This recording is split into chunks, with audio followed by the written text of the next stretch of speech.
আজকে অতসীর জন্মদিন, সেজন্য কিছু কেক আর কিছু খাবার দাবার, চকলেট, মিষ্টি এগুলো সব নিয়ে এসেছি। তো নুপুকে নিয়েও স্কুলে গেছে, তারপরে ও এলেই কেকটা কাট করে সেলিব্রেট করা হবে।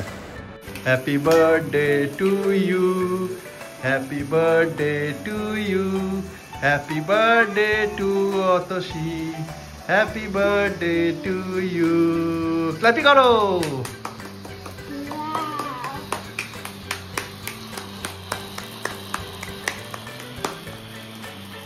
মজা হয়েছে নুপু? আজকে কার জন্মদিন? মাম্মামের। খুব মজা নুপু। হ্যাঁ, এবার কেক কাটিং হবে। ও কেক কাটো মার সাথে।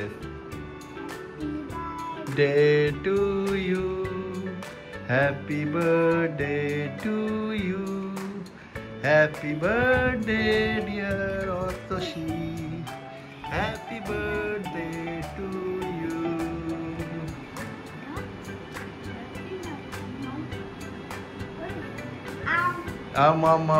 কেমন খেতে? ইয়ামি। মাকে খাইয়ে দাও একটু। তুমি খাও, মাকে খাইয়ে দাও বাবা।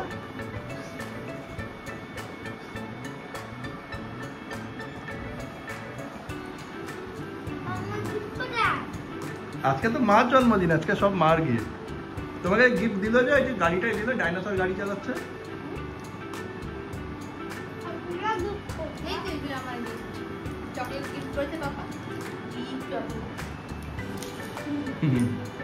খুব মজা।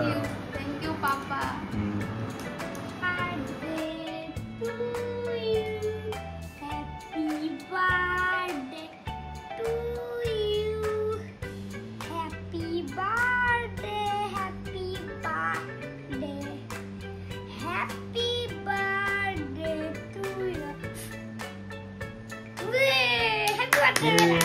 এটা কি বেনানা ফ্রেন্ডের বার্থডে নাকি আজকে?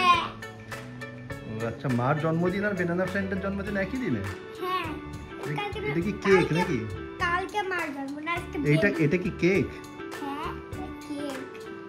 এগুলো সব প্রেজেন্ট, গিফট, ছোট। এগুলো সব গিফট। আচ্ছা, এইটা কি চামচ নাকি ফর্ক যেটা দিয়ে কাটলে কেকটা?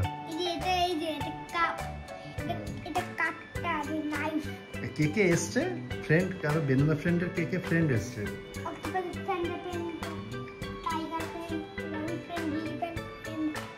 Elephant friend. আচ্ছা, তো ফ্রেন্ড বেনানা ফ্রেন্ডের। আদর করে দাও।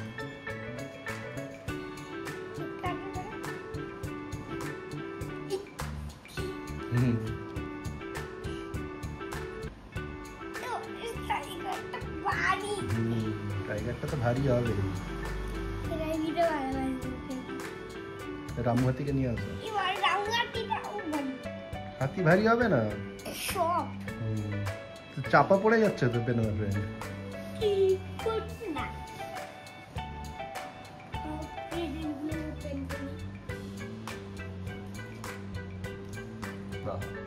হয়ে গেছে বার্থডে কেক কাটা হয়ে গেছে?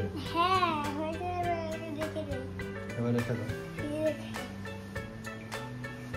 আজকে অ্যাকচুয়ালি অতসীর জন্মদিন, কিন্তু প্রবলেমটা হচ্ছে যে আজকে উইকডেজে পড়েছে ওর বার্থডেটা, আর আমার আজকে এতই কাজের চাপ আমি ছুটি নিতে পারিনি। তো সেটার জন্য জাস্ট একটু হালকা করে কেক কাটিং করা হচ্ছে, আর সেরকম কিছু করা হয়নি আজকে, কারণ আজকে বেশ কাজের চাপ আছে, ছুটি দিতে পারিনি।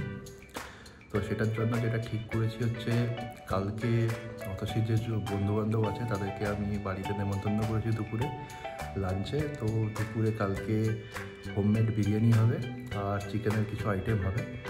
তো সেটার জন্য ওদেরকে সব নেমন্তন্ন করেছি। কালকে ওরা এরকম সকাল 10টা সাড়ে 10টার মধ্যে চলে আসবে। সাধারণত খুব হইহুল্লোড় হয় এরকম ব্যাপারে, আমরা যখন ওদের বাড়িতে যাই অথবা ওরা যখন আমাদের বাড়িতে আসে খুব হইহুল্লোড় হয়।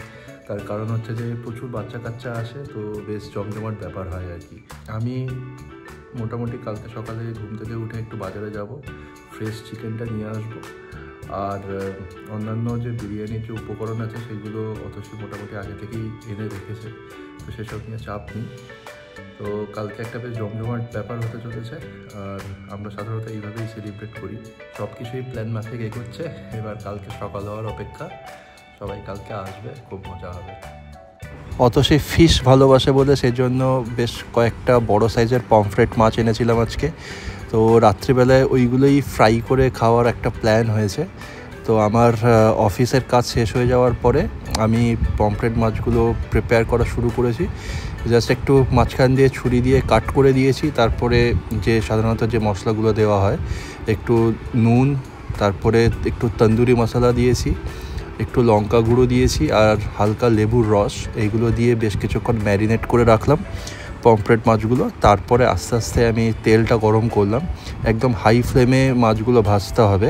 সেটার জন্য একটা নন স্টিকি ফ্রাইং প্যানে বেশ কিছুটা তেল দিয়ে ভালো করে ফ্রাই করতে থাকলাম, বেশ কিছুক্ষণ ফ্রাই করতে হবে। হোপফুলি মাছগুলোর টেস্ট ভালো হবে, তার কারণ 5টা মাছ এনেছি, প্রায় 750-800 গ্রাম হয়ে গেছে। তো মাছের সাইজগুলো বেশ বড় আছে, হোপফুলি ভালোই হবে টেস্টগুলো। আমাদের পাড়ায় যে বাজারটা আছে সেখানে এত বড় সাইজের মাছগুলো আসে না, একটু ছোট সাইজের আসে। তো আমি এখানে একটু কায়দা করে গরম তেলগুলো মাছের উপরে দিয়ে দিচ্ছি, এই কায়দাটা বেশ ভালো লাগছে, নতুন শিখেছি।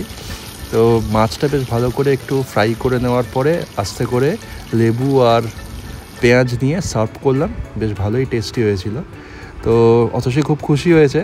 আজকের ভিডিওটা আমি আপাতত এখানেই শেষ করছি। ভালো লেগে থাকলে লাইক, কমেন্ট আর শেয়ার করে দিও।